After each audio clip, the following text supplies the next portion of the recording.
I've decided I'm not going to be buying any new makeup for a while, but that doesn't mean that there aren't things that I'm interested in that are new and exciting. So I'm doing this video to try and talk myself out of buying some of the new makeup releases that have really caught my eye and hopefully inspire you if you're trying to cut down on your makeup purchasing to do the same thing and look into your collection and gather inspiration and enjoyment from the products that you already have. So if that sounds good to you, just keep on watching. Before we get into it, if you're new here, welcome. If you haven't subscribed to my channel already, I would love for you to consider doing so. I like to focus on high-end luxury and indie makeup, and I like to do a combination of reviewing and trying new makeup, as well as digging into my collection and playing with older products that I have. And that is definitely going to be more the focus for the time being and for the next little while, as I'm trying to go a while without buying any new makeup. So if that sounds good to you, I would love for you to consider subscribing. And now let's get into how I did this makeup look, the new makeup that has caught my eye, and what I'm using instead. I have foundation, concealer, and powder on. Everything will be listed below. And I wanted to start out with the contour and bronzer that have caught my eye that I'm convincing myself not to buy. So the contour that I'm interested in is the Tower 28 Sculptino Soft Matte Cream Contour and Bronzer. So this is in the same type of component that their cream blushes, their shimmery cream bronzers, and their cream highlighter is in. That very simple lucite plastic packaging.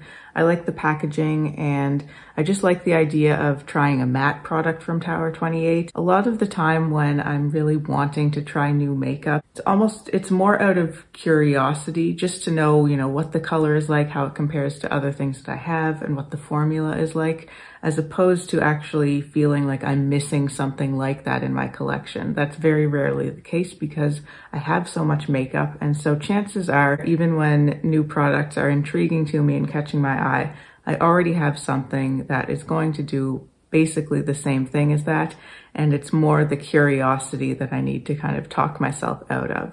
So I wanted to start out looking at a couple of cream contours that I already have. The Tower 28 one that I would get would be the lightest shade, which is called Broad, described as being for fair, light skin tones with neutral undertones, so that definitely sounds appropriate to me. And yeah, I'm just curious about the formula. I'd like to see how Tower 28 does a matte, because all of their cream products in the little pans are dewier or shimmery.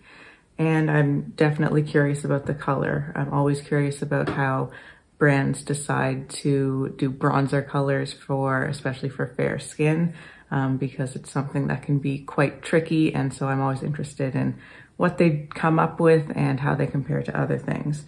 But I know I don't need them. So the two cream contours that I've pulled out here are the Westman Atelier Biscuit Contour and the M Cosmetics Contour in the shade Terra. So this is in the So Soft formula.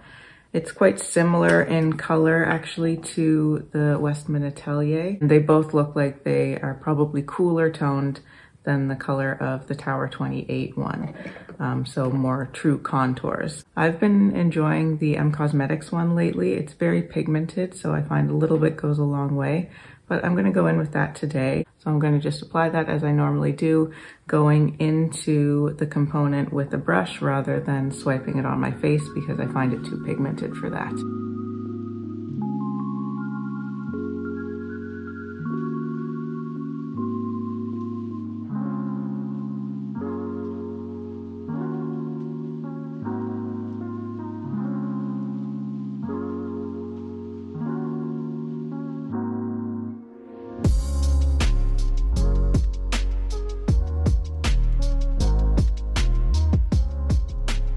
There's a nice light layer of the contour on. The Westman Atelier Biscuit would have worked just as nicely. And now I want to go into bronzer. So the bronzer product that I've been talking myself out of is from Saie. So they already have this Sun Melt Natural Cream Bronzer formula. I actually had the previously lightest shade in the range. I gave it away to a family member since, so I can't show it to you now.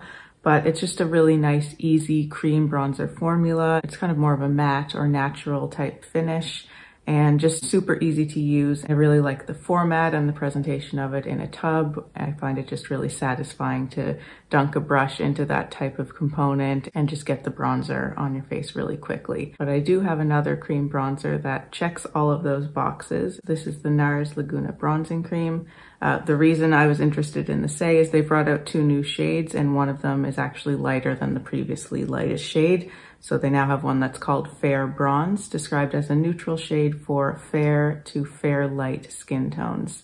And it just looks like a really nice color. As I said with the Tower 28, I'm always interested in how brands are going to come up with different bronzer colors and how this would compare to other fair toned bronzers that I have. But since I have the Nars one, it really seems quite unnecessary to get the Saie. It has the same type of component, that same kind of satisfaction level in terms of just dipping a nice big fluffy brush into it and applying it really easily. I find the Nars one is a really good color for me, so there's really no need to get the Saie. So I'm going to go ahead and apply this to my face using the same brush I did for the contour. I just wiped it off a little bit so there's no more of that contour pigment on there. This is the Spectrum KJH number 5 brush, and it's a fully synthetic brush, and I love this for cream contours and bronzers.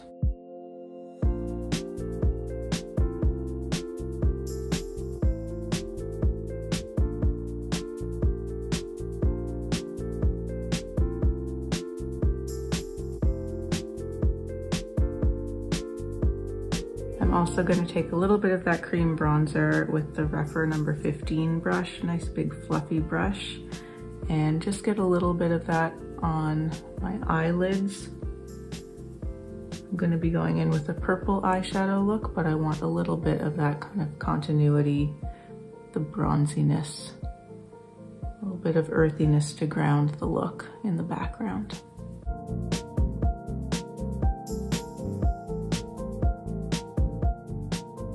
Now for blush, the ones that have caught my eye are from Charlotte Tilbury. As you probably know, she has now brought out matte blushes in her beauty wand components. And this is definitely more of a curiosity than a real want. I don't really want these blushes, but I would just be kind of curious to see what the formula is like. And if I were to get one of them, it would have been the Pillow Talk shade, which looks like a nice kind of neutral, slightly mauvey pink. Although I suspect that it might be one of those ones that would turn a little orange on my skin. So that's just another reason that it's pretty easy for me to pass that one up. I don't particularly like the beauty wand format. I just don't find it all that pleasant to work with. So I'm happy to pass those up, but I still wanted to look in my collection and see if there's anything that I think would kind of do something similar. And I ended up pulling out my Nori cream blush in Orchid. This is one of my favorite blushes ever. It's just one of the easiest everyday blushes. I find it goes with so many looks. It's a little bit more on the cool tone side, which I really like because it can be quite hard to find cooler toned but like more muted blush colors. So I love that one, and it's so easy to work with. Kind of similar, I find, to the Nars formula of the cream bronzer in the sense that it's really buildable, just really soft and just so easy to work with and kind of blurs itself out on the skin.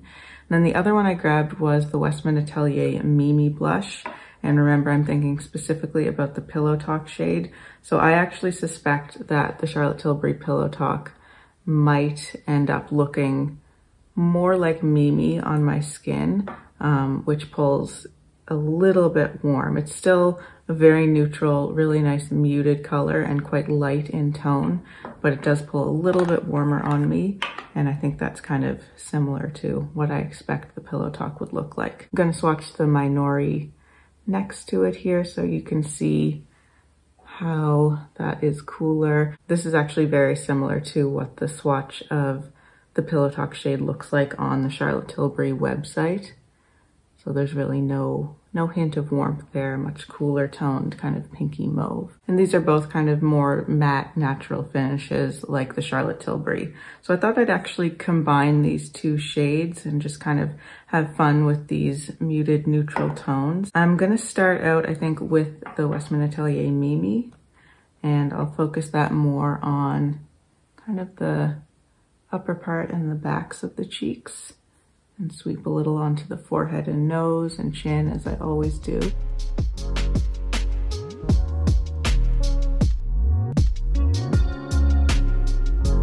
And then going into the Minori blush and focusing that a little bit more at the fronts and the apples of the cheeks.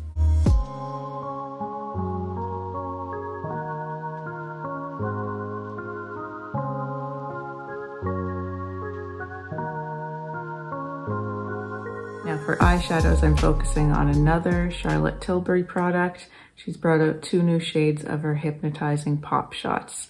I love her Hypnotising Pop Shot eyeshadows. I bought 3 from the original release and they are favorites of mine. They made it into my favorites of the year 2022. So I'm naturally drawn to these 2 new shades, and these are really beautiful colors that she's brought out. So one of them is Ultraviolet, which is this beautiful violet, shifty kind of warm purple color. And then the other shade is Pillow Talk Diamonds, I think it's called. And it looks sort of similar to the Rose Gold, which she brought out last year, but a little bit, perhaps a little bit more pinky, a little bit less kind of browny, earthy, bronzy. So both of those are very appealing to me, but I am nonetheless talking myself out of them. I'm most interested in the purple just because I've never really seen Charlotte Tilbury come out with something like that, with a color like that. But I looked into my collection and I have a number of things that I think can fit the bill for that. So 2 of them are single shadows from Clionadh. One is the shade Utopia, which is in the round pan. And this, although it's in the round pan, it's still a shifting color. It's not a multi-chrome perhaps, but it's at least a duochrome. And then the other one is the shade Glazed, which is one of their stained glass multi-chromes. And I think that looks actually probably the most similar to the Charlotte Tilbury one. So I'm gonna swatch those just to get a better sense of these and decide which one I want to use. So that one's Utopia and that one's Glazed.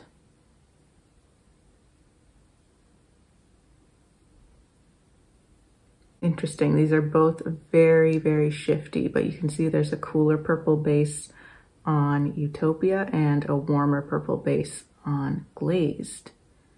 But then they both shift and they kind of shift to the opposite. So this is shifting to a warmer kind of ultraviolet type color, almost a pink. And then this one is shifting to a cooler kind of lavender. So I might actually just use both of these. I don't need to really choose between them. I'm going to use both of them, but I did have a couple of other alternatives that I have in my collection that I thought I'd just mention as well. The Ritual Defy Eye Soot in the shade Moonstone. I wore this in a recent video and swatched this as well as Fire Opal. These are both the Crystalline Matter Eye Soots from Ritual Defy. And I think these are kind of an interesting counterpart to the 2 shades of Charlotte Tilbury. They're definitely different like versions of those shades, but we have a purple and a peachy pink, and they're both really dimensional, beautiful formulas. So I have those as well. And then in the Natasha Denona Pastel palette, there's this shade here, which is called Duet. And it's another that is a duochrome. It's a shifty kind of pinky purple shade. And so I thought that could be another nice alternative. And then for the Pillow Talk Diamond shade, I did pull out my Rose Gold Hypnotising Pop Shot. As I said, I think it's a bit different, but it's still something that's kind of similar. I also pulled out this from Charlotte Tilbury. This is her Jewel Pot in Pillow Talk, which I think is probably more similar to that new Pop Shot. And I also pulled out one of my Hourglass Scattered Light shadows. This is the shade Aura, which is another nice kind of cooler toned, rosy, dusty pink shade. But I do want to focus on the purples for the eye look today. And now the purpose of doing this video, yes, it's to talk me out of buying these things, and I'm suggesting alternatives that I have in my own collection, but I don't mean to imply that you necessarily need to have the exact same alternatives that I have. It's more about the idea of looking at what you already have and what you can use and enjoy from your own collection to help you if you're trying to cut down on your purchasing or whatever reason you have for wanting to talk yourself out of buying new makeup. So it's not necessarily that you have to have the exact same things that I have, but just to consider what you already have. So I want to do a full-on purple eye look, and I am going to dip into my pastel palette. I'm going to start with this shade here, which is called Feather.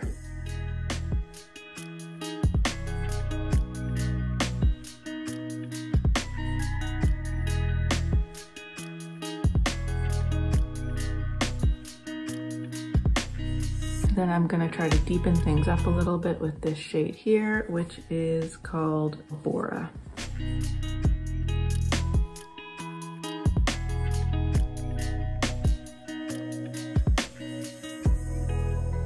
I'm gonna take a little bit of this bubble shade here too, just to kind of play with those cooler tone shifts in the shimmery shadows that I'm gonna be using.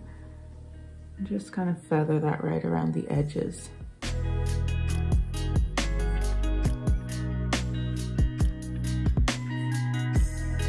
Now I'm going into the Cliona Glazed.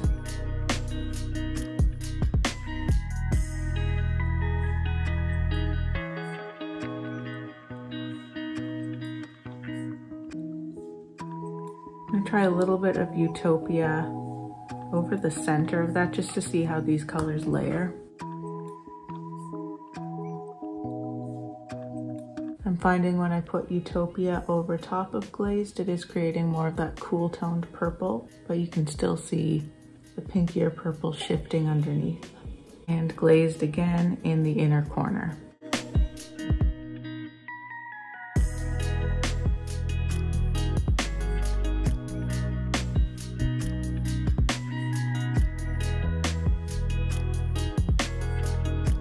Back to Utopia for the center of the lower lash line.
I used a little tip that I took from watching Lauren May Beauty's videos. She likes to often do shimmer all over and then add back in some depth with a matte over top of the shimmer in the outer corner. So that's exactly what I did, and I went into my Lisa Eldridge Myth palette and I used the shade Nocturama, which kind of looks like a black, but it's actually a very, very, very deep blackened purple. So it was the perfect shade to go with this. So I just deepened that up a little bit in the outer corners, both top and bottom. And then I went back with a little dab of each of the shimmer shadows that I used just to reinforce those a little bit in case they got kind of blended away in any way. Then I went in with some liner. I used my Victoria Beckham Fig eyeliner, so it's a nice purple color, but I don't find it deep enough for what I wanted today. So I did a layer of that just the way I normally do all over the top lash line. I did my upper waterline as well, and then blended a tiny bit in the outer corner. And then again, I went back over it with this very deep blackened purple shade just to deepen and intensify that liner. So now I'm ready to just go in with mascara. Then I'll show you my completed eye look, and then we'll finally get into lips. I wasn't planning on using highlighter today, but I think it would suit this look. So I'm going in with my Merit Bounce highlighter. I'm gonna use a big fluffy brush for that. This is the Wayne Goss Edit brush number 02. Just kind of load that up and stamp it onto my cheeks.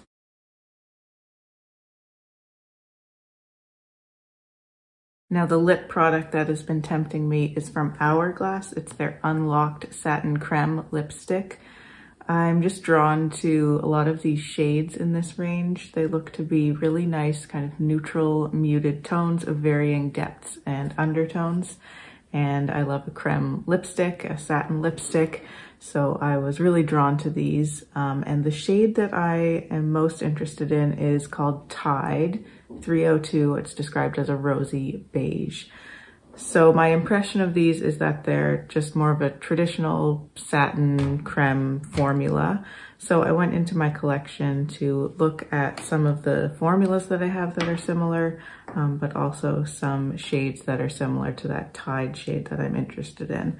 I pulled out 4 and I'm just going to swatch them all and take a look at them to see which one I think is perhaps closest to what I'm looking for from those Hourglass ones, but also that will hopefully go well with this whole look. So the first one I pulled out is this one from Guerlain. I don't actually know what shade it is because it's not written on the tube, but I will try to find that, and if I can, I'll list it in the description box. So that's a really nice nude pinky shade. It might be a little bit more peachy than I'm looking for matching this Hourglass shade, but that's a formula that I think of as a really nice traditional satin creme formula. Next one here is from Rose Inc. This is in the shade Demure. I think this might be maybe a little bit too pinky rather than pinky beige, but let's take a look. It's not bad. It's definitely cooler toned than the other one, so that is a contender. I'll keep that out. Then I have Merit Baby.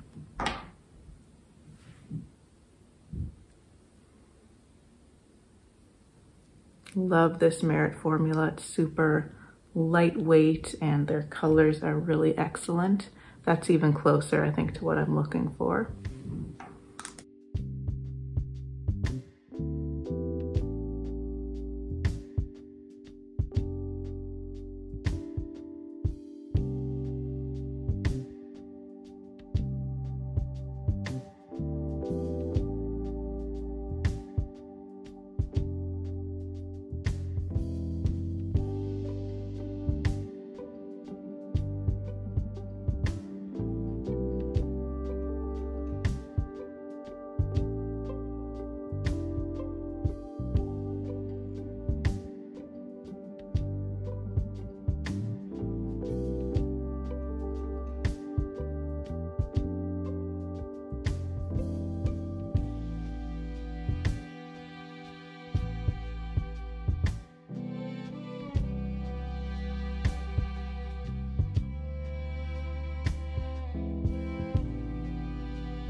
After I did my lips, I remembered about the purpley shade in the Pat McGrath Utopian Dream palette.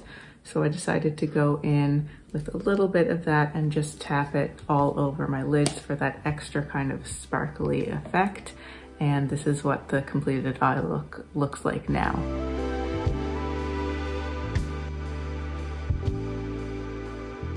So that's it for this video. I hope you enjoyed. I hope it gave you some inspiration. Let me know if you have any questions or comments below. I always love to see those. And if you'd like to see more from me and you haven't subscribed to my channel already, I'd love for you to do so. Thanks so much for watching. Take care, and I'll see you in my next video. Bye.